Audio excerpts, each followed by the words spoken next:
Hola, ¿qué tal? Esta es la clase número 7 de Perspectiva Filosófico-Pedagógica 2. Iniciamos con esta clase el eje número 3 o tercero del programa, titulado Unidad y Especificidad. Estas dos palabras se refieren a América Latina o, como vamos a hablar con uno de los autores de este bloque, Nuestra América. Este eje parte de una serie de preguntas o de problemas que podemos formular y que creo que es muy importante que formulemos. Y es, ¿por qué hablamos de América Latina? En el sentido de una unidad. ¿Por qué pensamos, creemos, soñamos o queremos una América Latina unida? ¿Por qué tendría que ser una América Latina? Independientemente del nombre, ¿no? Esto ya problematizamos en su momento. Las palabras acá están todas mal. Tenemos el lenguaje del conquistador. Pero tratemos de pensar el concepto más allá. ¿Por qué una? ¿Por qué una unidad? ¿Por qué se tendría que unificar a América Latina? ¿Qué pasaría con la diversidad de culturas que comprende esa unidad llamada América Latina? Esa diversidad se podría reducir, se podría buscar lo común y mantenerlo distinto. Es una diversidad que no admite en última instancia una unidad, siendo tan diversas las culturas, desde una punta a la otra del mapa. ¿Podemos pensar realmente que es una unidad? Los climas, las costas, la sierra, como decía Cuyo, la costa de la sierra, el Amazonas, el Caribe, todo eso es lo mismo, puede ser parte de algo llamado genéricamente América Latina. Eh, ¿Forma parte de una unidad o esta unidad es más una utopía, un sueño, un querer algo que no se da en la realidad, porque somos tan diversos que es muy difícil unificarnos? Y en última instancia, la pregunta sería, ¿y en qué se fundamenta esa unidad? ¿No? O sea, ¿cómo justificamos este querer, este deseo o esta creencia en América Latina unida? Veamos algunas posibles respuestas, problemáticas también, ¿no? Ninguna nos podría conformar del todo. ¿Se puede dar una unificación de América Latina a partir de una lengua? No, claramente no.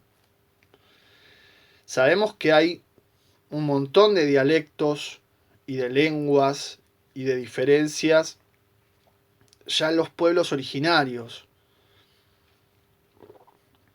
Pero también hay diferentes lenguas de los conquistadores. La más común, la más extendida, es el español o el castellano, mejor dicho, que involucra un montón de países.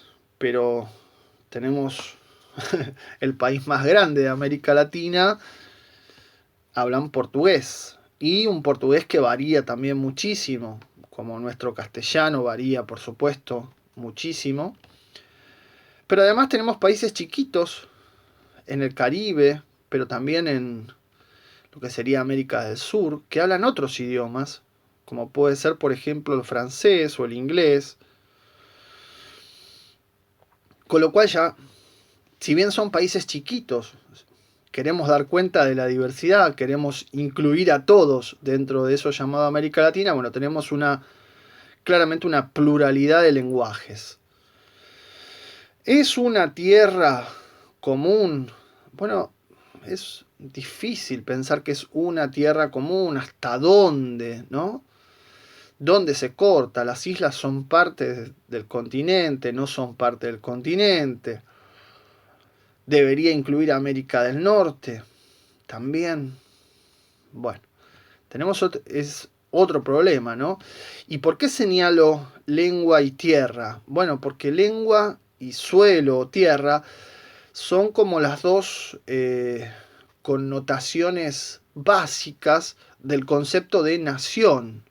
Es decir, las naciones se construyen en base a partir del siglo XIX particularmente, en base a la delimitación de un territorio y la implementación de una lengua. En principio.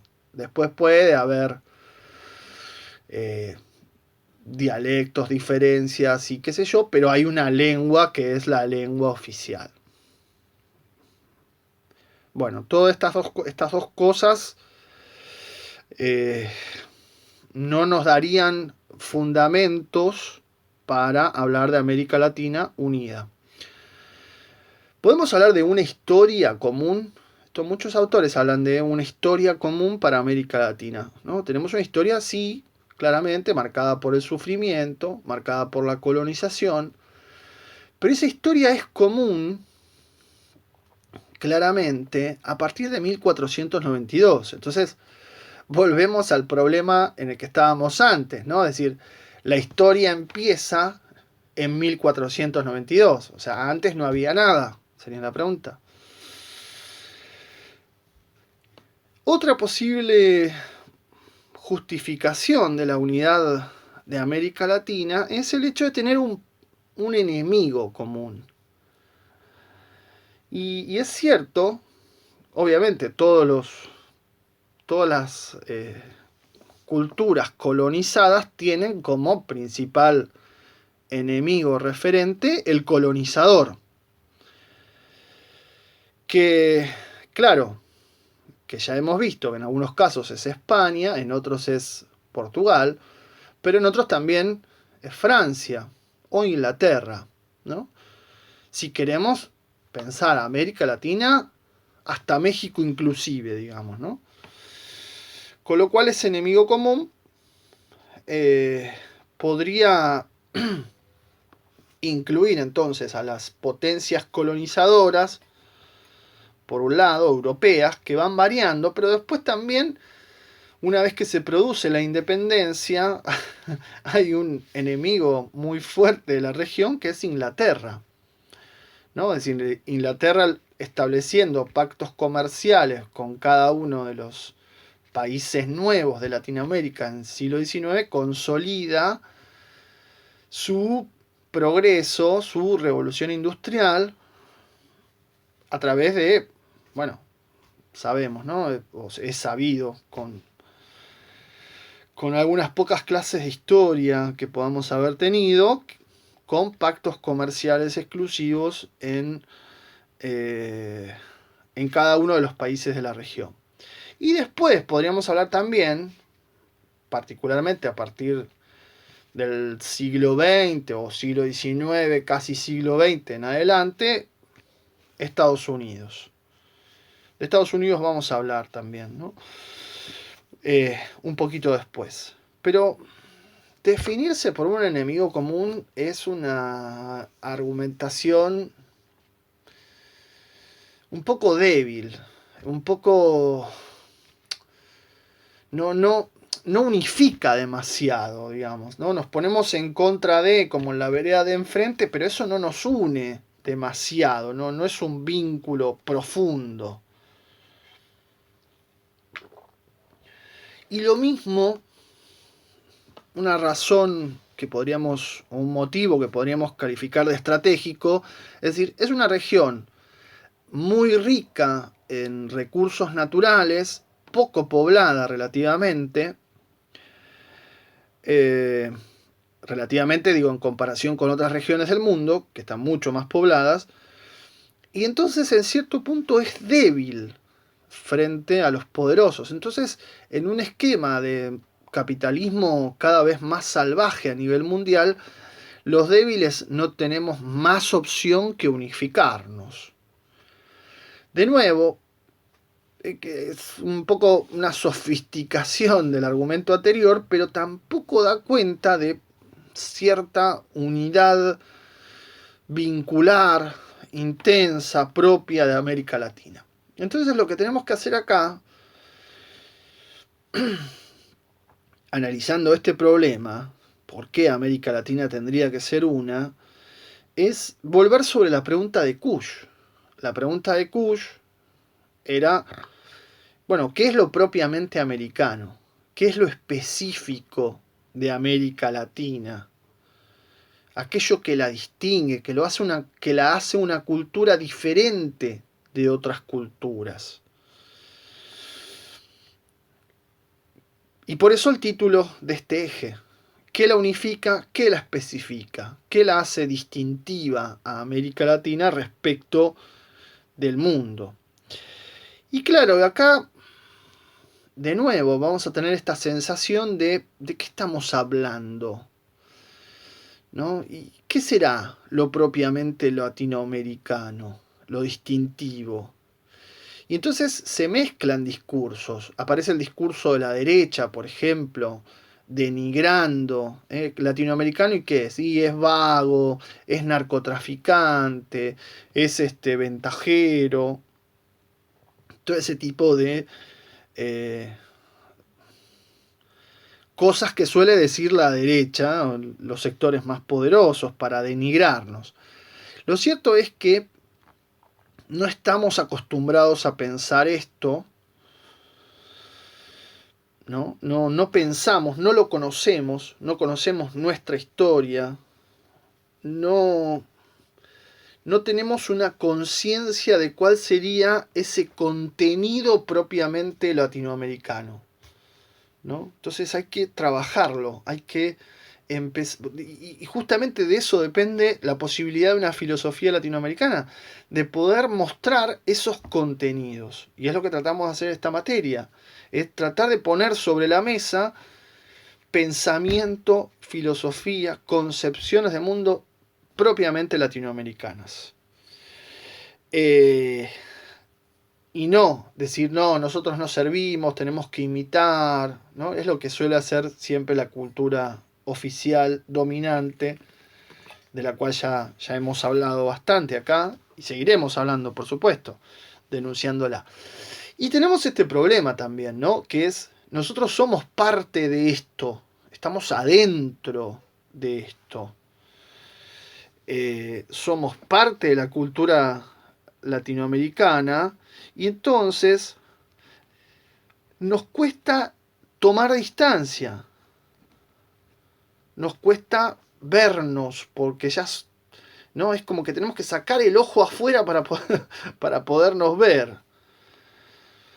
Y entonces a veces la distancia viene de discursos de afuera, ¿no? Y en este sentido, ¿no? Es decir, la caracterización de lo latinoamericano viene de cómo nos ven los norteamericanos, los europeos, etc. Bueno, el desafío es que podamos tomar distancia y que podamos conocernos al mismo tiempo, ¿no? Este es el punto. Y no comprar discursos importados y hechos desde afuera y con parámetros de afuera, ¿no? Es decir, ¿cómo representarían los yanquis? Y bueno, tienen muchos hijos, ¿no? Ese ya lo vimos con Galeano, ese problema. ¿No? Los latinos tienen muchos hijos. Bueno, esa es una mirada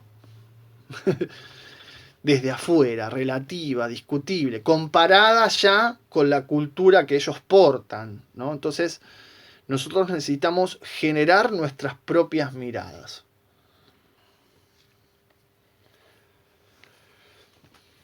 En este punto vamos a hacer como una suerte de breve síntesis, sí, breve, simplificada síntesis de lo que podría ser la historia de la unidad de Latinoamérica.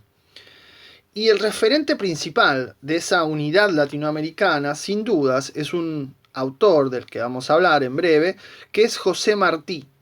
José Martí y su extraordinario, brevísimo y espectacular texto Nuestra América, que ha dado lugar específicamente a la formulación Nuestra América, todo junto, como referencia a la unidad latinoamericana.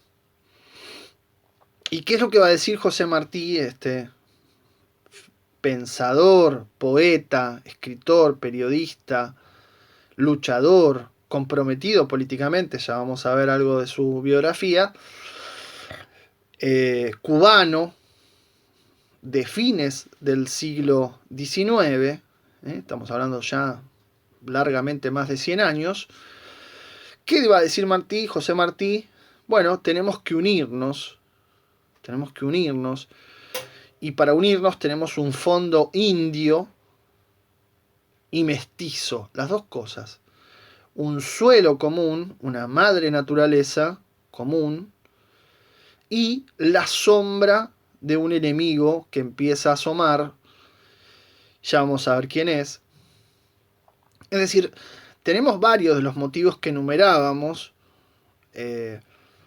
la conveniencia estratégica, pero también un fondo común. Y ese fondo común tiene que ver con el vínculo profundo de nuestra cultura con la naturaleza, con el suelo, con la madre tierra.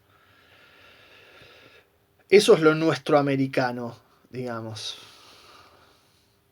José Martí es un escritor extraordinario, pero también establece como dos antecedentes muy fuertes de esta unidad latinoamericana, y son precisamente los dos libertadores de América, los dos padres fundadores de América, nuestro padre de la patria, José de San Martín, y, digamos, el otro San Martín, o podríamos decir al revés, Simón Bolívar, el libertador Simón Bolívar, que se encontraron, bueno, el famoso encuentro de Guayaquil, dos tipos extraordinarios, ¿no? Comienzos del siglo XIX, trabajando por la independencia, por la liberación de las regiones, de las colonias españolas, en contra de los españoles. Dos libertadores de América, sin dudas, que soñaron con la unidad latinoamericana, ambos, con la libertad y con la unidad latinoamericana. San Martín y Bolívar. Estos serían antecedentes importantes que de hecho José Martí a cada uno les dedica un texto, homenaje, digamos así. Pero hay un antecedente más todavía,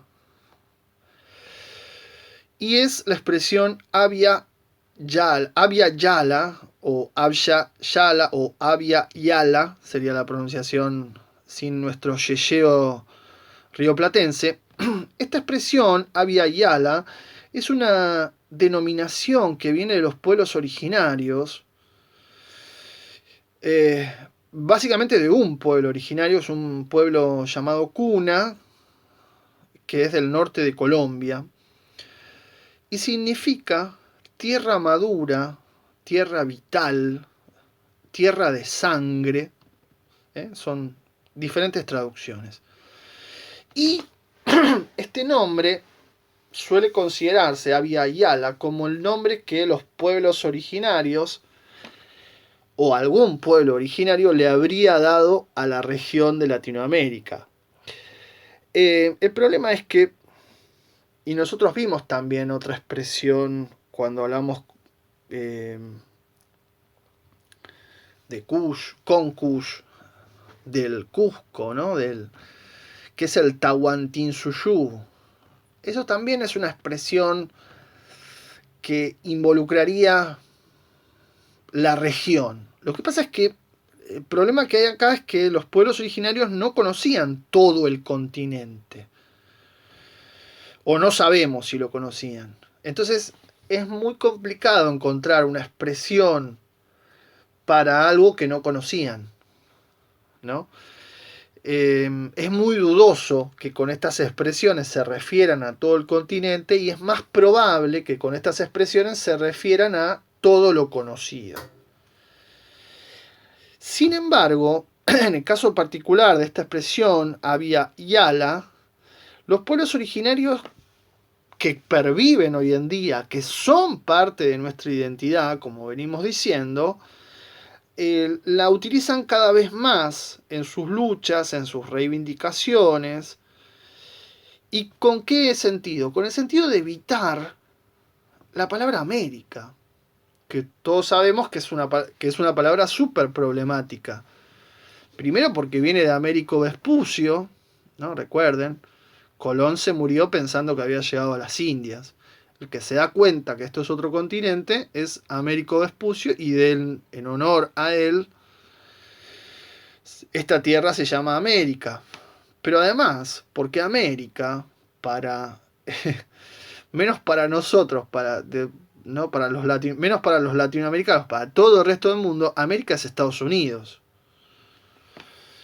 Como dice Galeano, hemos perdido el derecho de llamarnos americanos. Entonces, como esta expresión no es muy representativa de nosotros, bueno, aunque hay que decir, en la región latinoamericana, cuando nosotros hablamos de América, cuando Kush en el comienzo de América Profunda dice quiero pensarlo americano, no quiere pensarlo norteamericano.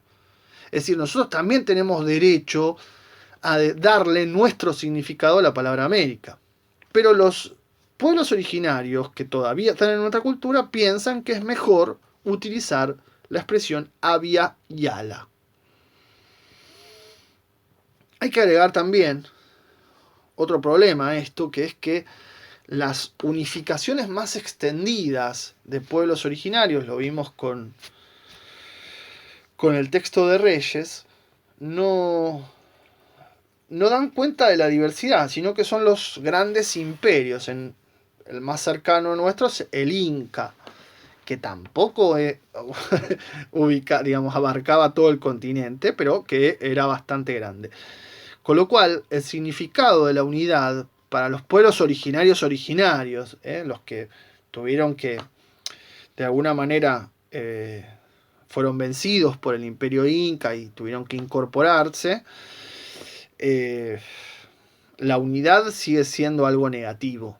Y esto tiene sus huellas hoy en día, porque después vinieron los Estados-Nación, vino la colonización, después los Estados-Nación, y todos queriendo unificar por la fuerza, ¿no? Entonces se entiende por qué es algo ancestralmente negativo esa unificación. Y tenemos que señalar también que a comienzos del siglo pasado, ¿sí?, la idea de unidad latinoamericana fue, después de José Martí, una vez que muere José Martí, fue cada vez más fuerte, ¿no? Hay varios pensadores que van a insistir en esta idea de la unidad latinoamericana, pero básicamente como una utopía, ¿no? Como un ideal que hay que realizar en el futuro. Y entonces hay que trabajar por esa unidad que se pone adelante temporalmente. Hay muchos pensadores de fines del siglo XIX, principios del siglo XX, que hablan de esto, de la patria grande, de la unidad latinoamericana, o por ejemplo Manuel Ugarte, ¿no? La nación latinoamericana, la Unión Latinoamericana, de hecho, como institución, de Hostos, José Ingenieros, José Vasconcelos, muchos intelectuales entonces plantean a comienzos del siglo XX esta necesidad de unidad latinoamericana. Vamos a ver en el contexto particular de por qué Martí la plantea. Y piensen, agréguenle lo que hablábamos en su momento respecto de Mariátegui, que de hecho refiere a esta unión latinoamericana cuando cita a Palacios. Es decir, después de la Primera Guerra Mundial, o la Gran Guerra, como se le decía en ese momento, y después de la Reforma, la década del 20, hay una necesidad muy fuerte de unidad latinoamericana frente a este mundo que está entrando en catástrofes, y catástrofes que van a ser peores, como señalamos también, por la Segunda Guerra Mundial. Y entonces muchos intelectuales se juntan y hay una revista llamada la revista Renovación, que se plantea justamente como un boletín de ideas, libros y revistas de América Latina, ¿no? Y que después se refunda o se renombra como Unión Latinoamericana. Esto estamos hablando de la década del 20, ¿sí? Hasta 1930. Y acá, en este contexto, es donde tenemos que ubicar los otros dos pensadores de este eje 3. Saúl Taborda, que es un abogado, pedagogo, filósofo argentino, cordobés, de esta época precisamente, escribe en esta época, en el 30 particularmente, y Carlos Astrada, que también es otro filósofo argentino, cordobés, de esta misma época, como dos intentos, ¿sí? Desde distintos lugares, de tratar de pensar lo propiamente latinoamericano, en este caso desde Argentina, ¿no? Podríamos haber elegido filósofos de otros lugares del continente, pero bueno, tomamos Taborda y Astrada como dos ejemplos. Ojalá esta materia, si esta materia durara 10 años, podríamos trabajar muchos otros filósofos más. Pero bueno, tomamos esto como dos representantes un poco pálidos, vamos a ver, un poco pálidos, ¿no? Como que la pregunta de Kush nos exigiría ir más al hueso del asunto, pero no importa. Entonces, esto sería inmediatamente después de Martí, ¿no? De José Martí. Y por último, en esta brevísima historia y simplificadísima historia de la unidad latinoamericana, hay que señalar, no podemos dejar de señalar, el comienzo del siglo XX. Perdón, el comienzo del siglo XXI. Comienzo del siglo XXI. Esta idea de unidad latinoamericana fue muy fuerte, básicamente a partir del 2002 en adelante, en la región. Revivió, hubo gobiernos muy afines, muy coordinados, muy parecidos entre sí. Estamos hablando de grandes líderes de la región, personas que han transformado la región, y algunas instituciones comunes que se fueron creando, consolidando o expandiendo: el Mercosur, el UNASUR, la CELAC, Parlasur. Estos gobiernos fueron tildados de populistas por las derechas de la región, oligarcas neoliberales y financiadas por Estados Unidos. Estos gobiernos tuvieron caras muy conocidas: Lula en Brasil, Kirchner en Argentina, Chávez en Venezuela, Evo Morales en Bolivia, Correa en Ecuador.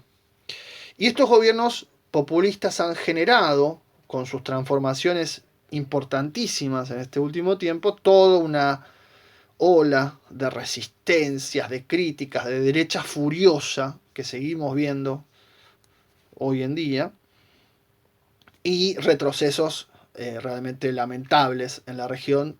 Todos estos países han reeditado políticas neoliberales, neoconservadoras, y destruido, porque esa es la idea de la derecha, destruir muchas conquistas que se habían logrado con estos gobiernos. Con lo cual, entonces, la integración, uno podría decir, ya pasados 20 años del siglo XXI, la integración no fue lo suficientemente intensa, completa, institucionalizada, como para resistir esta reacción tan violenta, tan destructiva de la derecha, tan financiada por Estados Unidos, ¿no? De la derecha internacional, y como para mantener pisos, por lo menos, ¿no? En el sentido de políticas que han logrado un piso de bienestar a partir del cual podamos mejorar. Bueno, este sería como el problema de este siglo XXI respecto de la unidad latinoamericana. Es tan así el asunto que también tenemos que agregar el año pasado, 2019, hubo un golpe de Estado en Bolivia y el deterioro de esta unidad latinoamericana posibilitó que ese golpe de Estado continúe, pero en realidad hay toda una serie de golpes de Estado en la región que empezaron en Honduras, con Zelaya en su momento, que no pudieron ser detenidos, con varios intentos en Venezuela, sistemáticos intentos en Venezuela, con Lugo en Paraguay, con Evo Morales, también el único que pudo ser detenido fue el de Correa, y bueno, y los varios de Venezuela. Pero entonces eso también muestra que la unidad latinoamericana que tanto proclamamos no fue lo suficientemente intensa, lo suficientemente profunda como para mantenerse frente a estos embates de la derecha internacional, que son históricos, que vienen de años de divisiones internas, de peleas, de odios, ¿no? Y que hasta José Martí los menciona en el texto Nuestra América, ¿no? Como manera de dividir y debilitar la región frente a los grandes imperios. Mucha historia entonces se repite por estos olvidos, ¿no? De nuestra propia historia, estos desconocimientos de nuestra propia historia. Bien, ahora vamos a entrar un poco más en el contexto de Nuestra América de José Martí. Es un texto, Nuestra América, muy breve, escrito en 1891 por este extraordinario escritor, pensador, poeta, José Martí, cubano, nacido en Cuba en 1853 y muerto también en Cuba en 1895. Es decir, una corta vida de José Martí. Fue un joven brillante, ¿no? Hijo de españoles, padre y madre, que estudió, de hecho, en España. A los 16 años fue condenado a 6 años de prisión. 16 años, insisto, por defender la independencia de Cuba. Y entonces consiguieron que sea deportado, fue deportado a España y allá estudió Derecho y Filosofía y Letras. Viaja por varios lugares, por París, por Nueva York, se instala en México, vuelve a Cuba y de nuevo es deportado por su actividad revolucionaria. Viaja también por Estados Unidos, por varios estados de Estados Unidos, por Venezuela y varios países e islas de Centroamérica. Trabaja en varios periódicos muy importantes de la época, entre ellos, por ejemplo, acá el diario La Nación.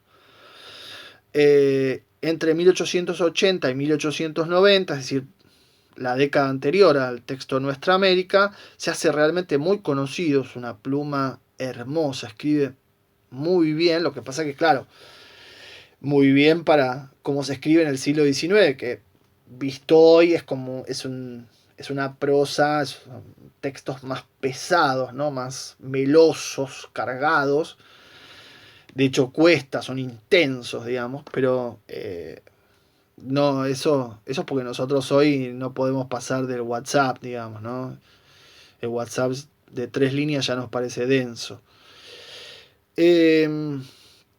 Después de 1890, es decir, cuando escribe este texto Nuestra América, poco después, organiza con varios amigos levantamientos revolucionarios fallidos, y bueno, en uno de esos es asesinado en una emboscada por un grupo de soldados españoles en 1895, es decir, poquito después de publicar Nuestra América.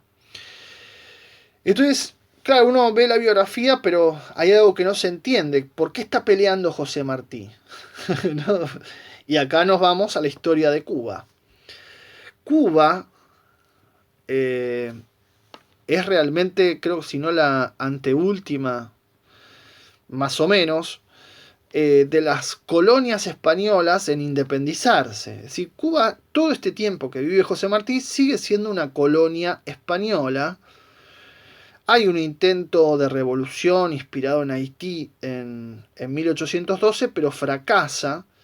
Hay algunos gobiernos más o menos liberales, o sea, que fomentan libertades, pero en realidad desde 1823 más o menos se instala una dictadura muy fuerte, ¿no?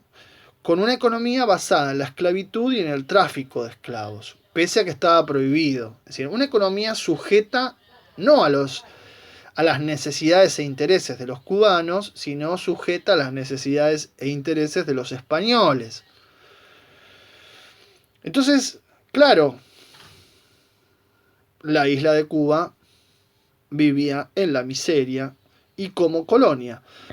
Hay un intento en 1848 al 51 de compra de Estados Unidos. Es decir, Estados Unidos quiso comprar a Cuba, comprarle Cuba a España o anexarla, como ha hecho con muchos estados de la zona sur de Estados Unidos que en realidad eran estados de México, como Texas y toda esa zona. Eh, Bien, bueno, cuestión es que la lucha, como esto no se pudo hacer, hay varias luchas a partir de esta época, de la década del 50, es decir, cuando nace José Martí por la independencia.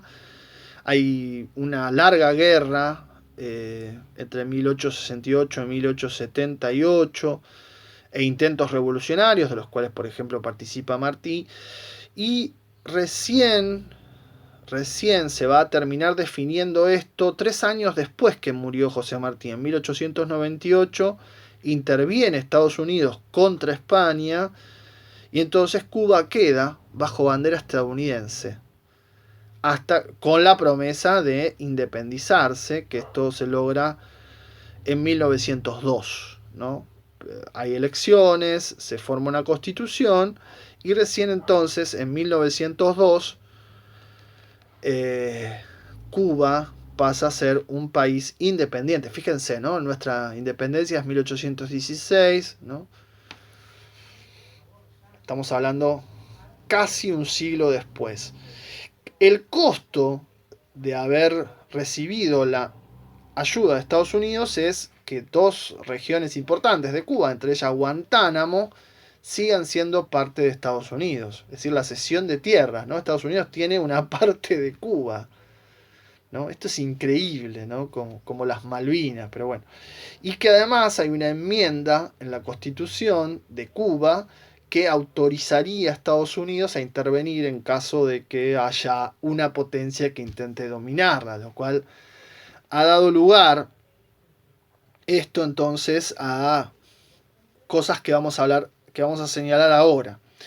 Entonces, si uno tendría que sintetizar, la independencia de Cuba es tardía, viene de ser una economía no al servicio de los cubanos, sino al servicio de España y del interés de Estados Unidos por quitarse a España de cerca, digamos así, es lo que terminaría explicando la independencia cubana. Pero entonces es inevitable cuando hablamos de Cuba de de enfrentarnos a esta sombra. Esta sombra es Estados Unidos. Estados Unidos formula en 1823, o sea, mucho antes de todo esto, lo que se llama la doctrina Monroe. Esta doctrina Monroe es una frase, se puede resumir en una frase que es América para los americanos. America for Americans. ¿Y qué querrá decir esta frase? Uno puede, digamos, desde la inocencia e ingenuidad es muy linda, ¿no? Los americanos tenemos que ser libres e independientes de todas las colonias y potencias. Pero tiene una ambigüedad, que para los estadounidenses los americanos son ellos, no nosotros. ¿No? Entonces, América es toda América, de punta a punta, digamos, de Alaska a Magallanes, todo, a la Antártida, si se quiere, para Estados Unidos. La ambigüedad de la frase permite claramente esta interpretación ya no tan ingenua como la primera.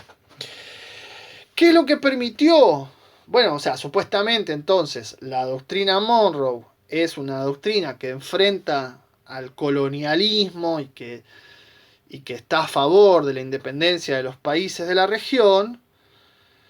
Pero claro, es una doctrina que termina justificando, por ejemplo, que se anexe todo lo que hubiera sido el norte de México, Nueva Inglaterra, Nuevo México, bueno, Nuevo México, no, Texas, bueno, toda esa zona sur hoy de Estados Unidos era norte de México, y que considere esta doctrina legitima que Estados Unidos considere a toda la región, desde el Caribe, que es como su patio, su centro de operaciones, y Latinoamérica entera, como su patio trasero, ¿no? Como algo que, si se pone un poco complicado, nos pertenece. Algo así.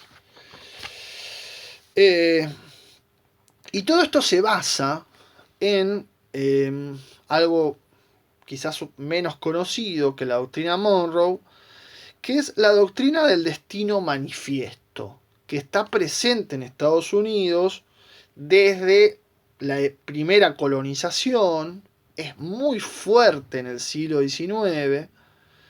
¿Y qué es lo que dice la doctrina del destino manifiesto? Que Dios le dice a Estados Unidos que tiene que expandirse y salvar al mundo, ¿no? Y expandirse en ese momento era ir del Atlántico al Pacífico, ¿no? O sea, extenderse, exterminar, porque no han mestizado a las poblaciones con los colonizadores, los han exterminado y les piden perdón en el Día de Acción de Gracias, ¿no?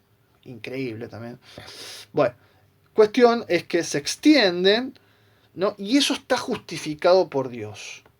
Este es un destino evidente, manifiesto, la expansión de Estados Unidos para la salvación del mundo.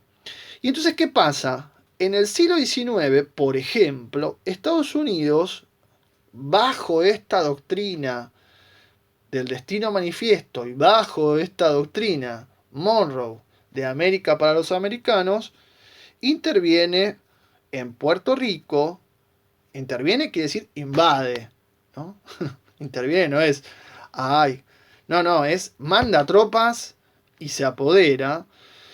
Interviene en México 2 veces, en Nicaragua 2 veces, en Panamá, y finalmente en 1898, que es justo cuando interviene en Cuba, se anexa también Puerto Rico. Frenamos ahí porque eso es siglo XIX. En el siglo XX, si ustedes siguen esta línea de progresión, es decir, las acciones de Estados Unidos en Centroamérica y en Latinoamérica son sistemáticas. Es decir, ellos no piden permiso, mandan tropas, apoyan golpes de Estado, como es el caso de nuestra región, apoyan con plata y con logística y con armamento y con ejército, siempre en función de sus propios intereses. Con lo cual, esta sombra de Estados Unidos no es nada menor. Y uno podría decir, José Martí, en su texto Nuestra América, lo ve, la ve venir.